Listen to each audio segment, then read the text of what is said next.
राधे राधे। तो दोस्तों, मैं आज आपको भाई दूज की कहानी सुनाऊंगी। जो दिवाली के बाद दूज आती है, वो भाई बहन का पर्व होता है। उस पर भाई को टीका करने का। राधे राधे। तो आज मैं आपको भाई दूज की कहानी सुनाऊंगी, जो दिवाली के दूसरे दिन होती है, भाई दूज। ये भाई बहनों का पर्व है। इस पर भाई को टीका करने का बहुत महत्व होता है।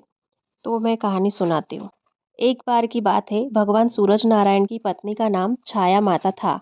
उनकी कोख से यमराज और यमुना का जन्म हुआ। यमुना और यमराज में बड़ा ही स्नेह था। दोनों को आपस में बहुत प्रेम था।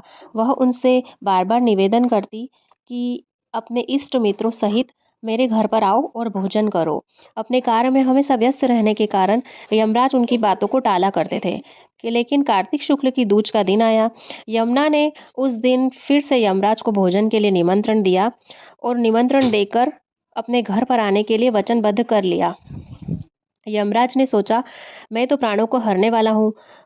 मुझे कोई भी अपने घर नहीं बुलाता। बहन जिस सद्भावना से मुझे बुला रही है, उसका पालन मुझे करना चाहिए। यह मेरे धर्म में है। बहन के घर आते समय यमराज ने नरक के निवास करने वाले सभी जीवों को मुक्त कर दिया। यमराज को अपने घर आया देख यमुना महारानी बहुत खुश हुई। उनकी खुशी का कोई ठिकाना नहीं रहा।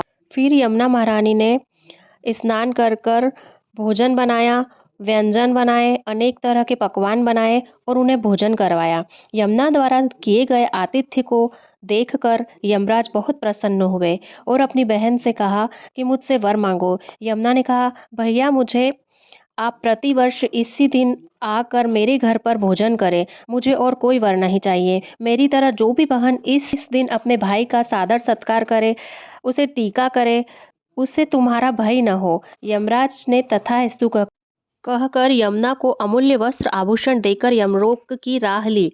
इस दिन से ही इस पर्व को बनाया जाता है। ऐसी मान्यता है कि जो भाई आज के दिन यमुना में स्नान करके पूरी श्रद्धा से बहन के आतिथ्य को स्वीकार करता है, उसे यमराज का भाई नहीं होता है। इसीलिए भैया दूज के दिन यमुना महारानी और यमराज की पूजा भी की जाती है। ऐसा कहा जाता है कि इस दिन भाई को बहन के घर जाकर तिलक करवाना चाहिए। हो सके तो भाई को ही जाना चाहिए। कहानी अधूरी हो तो पूरी करना, पूरी हो तो मान करना, कहने सुनने और हुकारे भरने वाले की मंशा पूरी करना।